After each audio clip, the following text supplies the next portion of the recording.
Hi guys, good morning, good morning, good morning mga kalamon at kapatay gutom. Morning nga ako sa inyo guys. Lumakad nga kami dito sa village namin. Daw yung weather namin dito sa village namin. Nga ako sa inyo mga kalamon na kwento.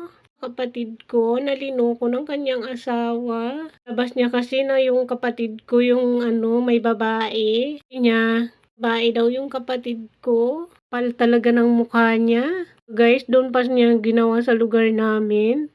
Harapan niyang ginawa yun sa kapatid ko. Iniputan niya sa ulo.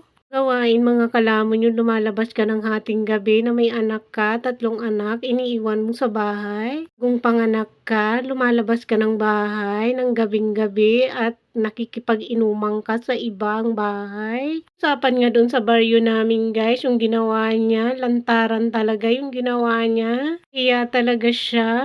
Ilo nga pala siya, ang pangalan niya Jeannie. Alam niya guys, sa kapatid ko uuwi siya ng Iloilo. Ipatay daw sila. Tawagan daw ng kapatid ko.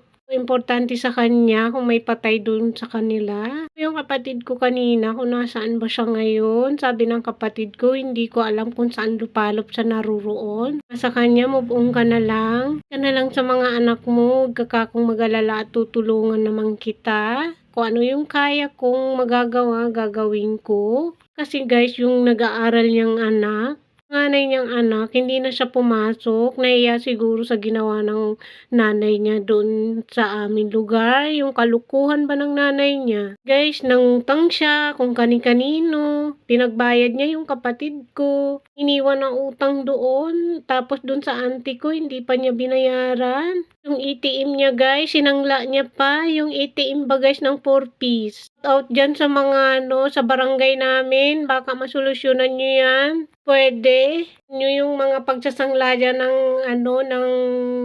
ng ATM ba ng 4-piece, di ba bawal yon? Sa kapatid ko, uwi kami sa saan siya ba dun sa amin guys? Pero sabi niya, sagot niya sa akin, ayaw niya na daw umuwi doon. Nakahiya daw. Sabi ko, hindi naman ikaw ang may ginawa doon. Bakit ikaw ang mahihiya? Dapat mahiya yung babaeng yun. Talaga mang guys ang ginawa niya. Pinahiya niya yung pangalan namin at apelyido ng tatay ko at apelyido ng kapatid ko. Hindi naman sila kasal. Kahit pa ba guys, katira sa lugar namin. Tapos minahal naman namin siya. Ginawa siyang prinsesa ng kapatid ko. Na walang matira sa sahod ng kapatid ko, may padala lang sa kanya. Nagkukuha pa yung kapatid ko ng labandera at tagalinis ng bahay. Kapag-alaga sa anak niya, tapos ganyan pa ang ginawa niya sa pamilya namin. Sa kapatid ko, yung pamilya daw ng kapatid ko, yung problema niya. Sabi ko naman sa kapatid ko, baka mali yung sinabi niya. Yung may problema, di ba? Loko, tapos pinapalabas niya na kami guys yung problema niya. Guys, ano bang suggest nyo dito at mapapayo nyo sa akin at sa kapatid ko? Kasi ako dito sa mga bata, hindi sa sa asawa ng kapatid ko at sa kapatid ko, naawa din ako sa kanya na lahat, pero okay lang yun.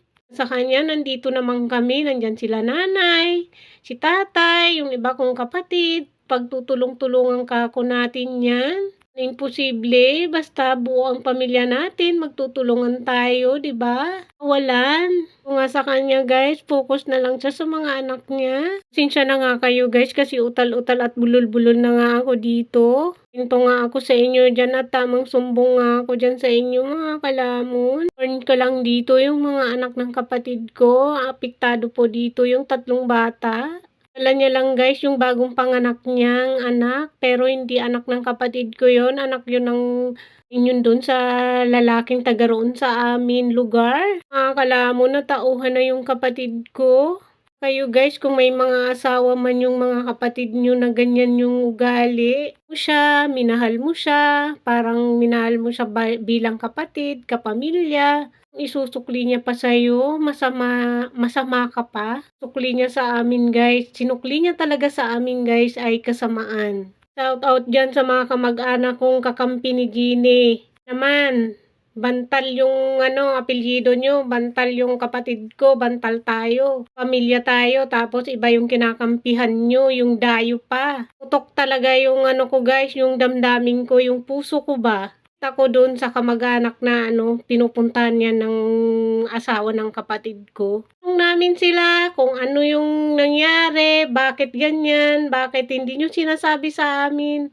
Pala may anak na siya sa iba, ayan, tapos nabuntis, tapos iniwan yung kapatid ko. Naku guys, thank you so much guys.